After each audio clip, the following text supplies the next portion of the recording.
Bonjour, je vous présente cet ouvrage. Jacques Lacan, les écrits techniques de Freud.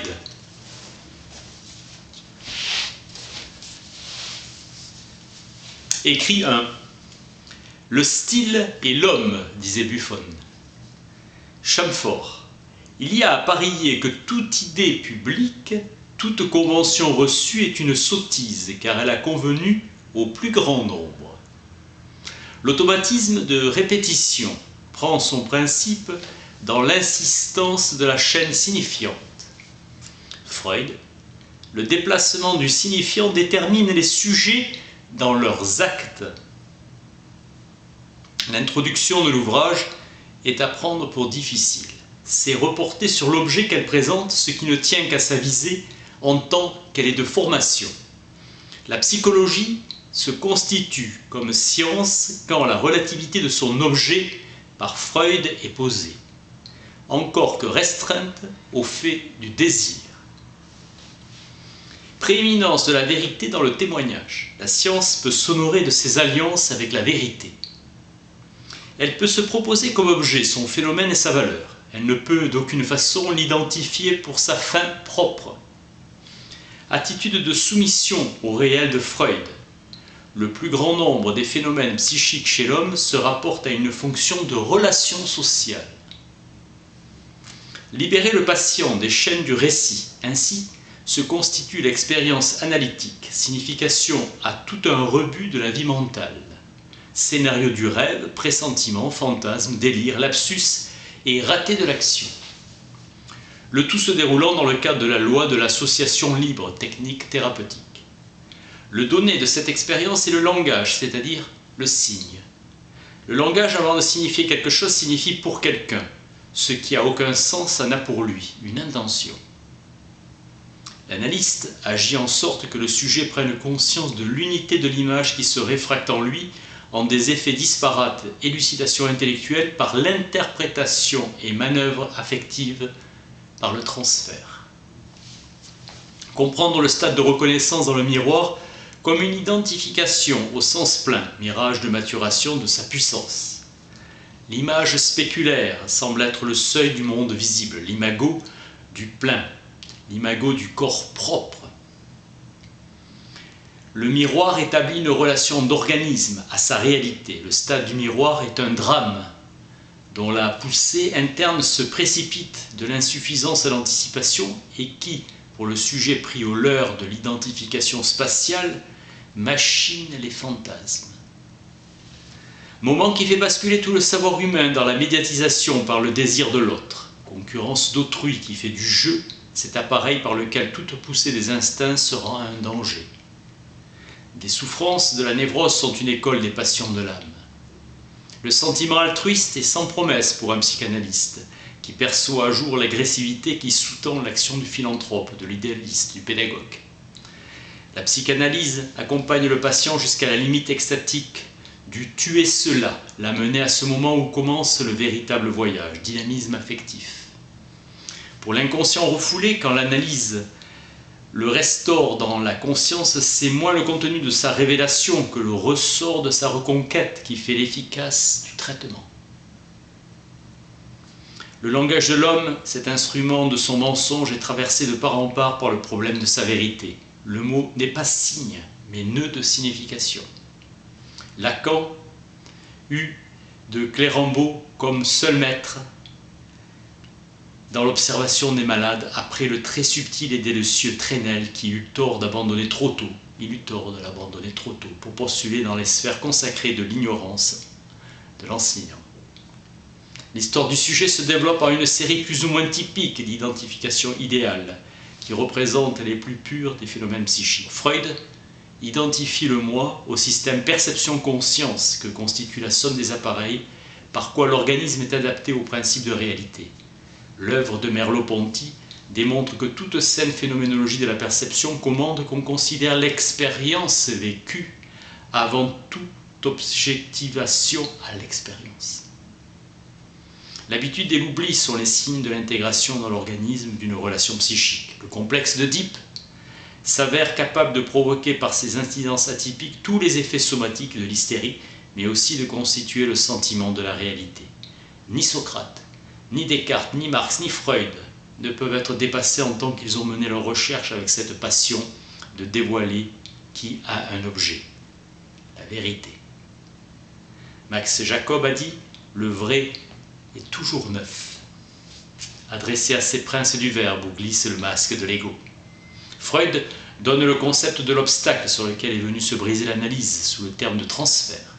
Il a toujours le même sens d'indiquer les moments d'errance et aussi d'orientation de l'analyse. Un non-agir positif en vue de l'orthodramatisation de la subjectivité du patient. Personne n'est moins exigeant qu'un psychanalyste sur son action magique, faute de savoir où la situer. Méthode de vérité et de démystification des camouflages subjectifs. Effroi qui s'empare de l'homme à découvrir la figure de son pouvoir, c'est le cas du psychanalyste. C'est le cas. Ce n'est pas de parole sans réponse. Il n'est pas de parole sans réponse. Même le silence, pourvu qu'elle ait un auditeur. Et c'est là qu'est le cœur de sa fonction dans l'analyse. Ainsi, par analyser le comportement du sujet pour y trouver ce qu'il ne dit pas. Mais pour en obtenir l'aveu, il faut bien qu'il en parle. Travail qui exige un apprentissage, valeur formatrice de ce travail.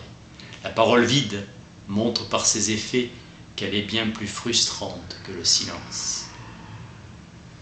Le psychanalyste reconstruit pour un autre et trouve l'annihilation fondamentale. L'agressivité que le sujet éprouvera n'a rien à faire avec l'agressivité animale du désir frustré.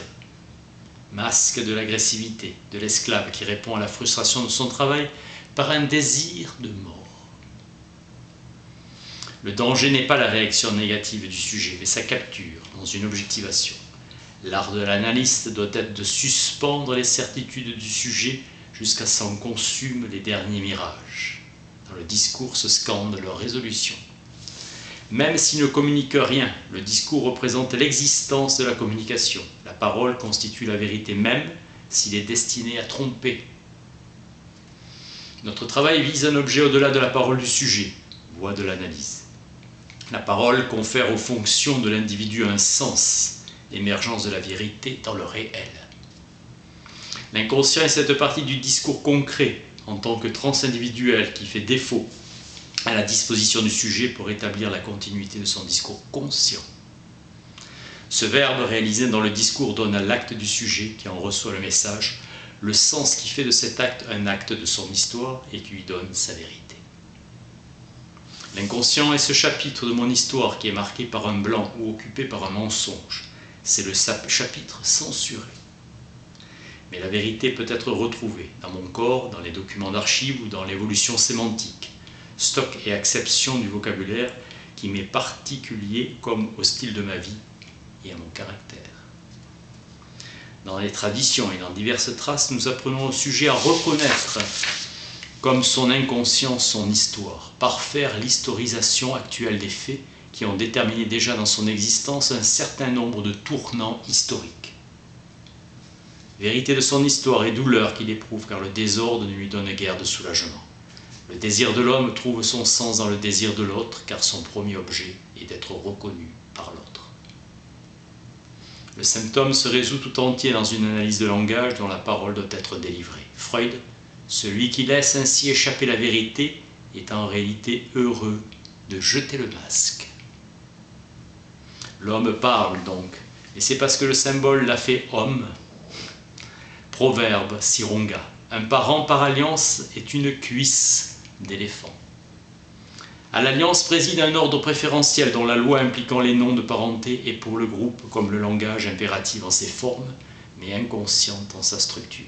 Liberté négative d'une parole qui a renoncé à se faire reconnaître. La parole est chassée du discours concret qui ordonne la conscience. Le symptôme est le signifiant d'un signifié refoulé de la conscience du sujet. Il participe du langage par l'ambiguïté sémantique, sens perdu dans les observations du discours. Avertissement de Pascal résonnant à l'orée de l'ère historique du moi. Les hommes sont si nécessairement fous que ce serait fou par un autre tour de folie de n'être pas fous. Lévi-Strauss suggère l'implication des structures du langage et des lois sociales qui règlent l'alliance et la parenté, et qui conquièrent le terrain même où Freud assoit l'inconscient. L'action humaine s'ordonne à l'action de l'autre, avènement de sa certitude, son sens à venir. C'est la certitude anticipée par le sujet qui détermine chez l'autre la décision qui fait du propre mouvement du sujet erreur ou vérité. L'analyse consiste à jouer sur les multiples portées de la partition que la parole constitue dans les registres du langage. Double référence à la parole et au langage. Pour libérer la parole du sujet, nous l'introduisons au langage de son désir, au langage premier, au-delà de ce qu'il dit de lui. Déjà, il nous parle à son insu, dans les symboles du symptôme. Il existe des milliers de symboles au sens où l'entend l'analyse. Tout se rapporte au corps propre, aux relations de parenté, à la naissance, à la vie et à la mort. Expliquant les réactions des sujets normaux et névrosés par leur réponse au sens symbolique d'un acte, d'une relation ou d'un objet. L'analyse peut jouer du pouvoir du symbole en l'évoquant d'une façon calculée dans les résonances sémantiques de ses propos. Transformer le sujet à qui elle s'adresse, introduire un effet de signifiant.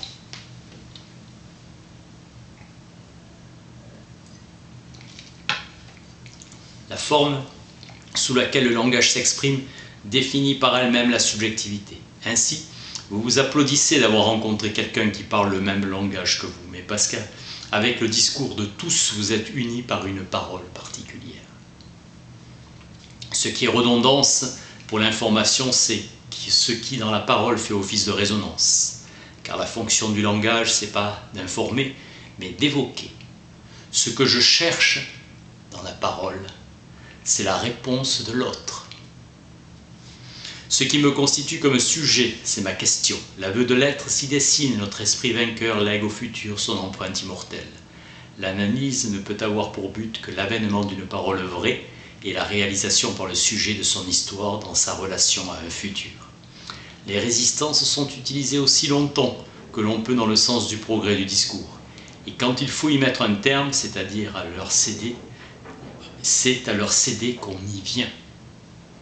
C'est dans le rapport du moi, du sujet au jeu de son discours, qu'il faut comprendre le sens du discours pour désaliéner le sujet.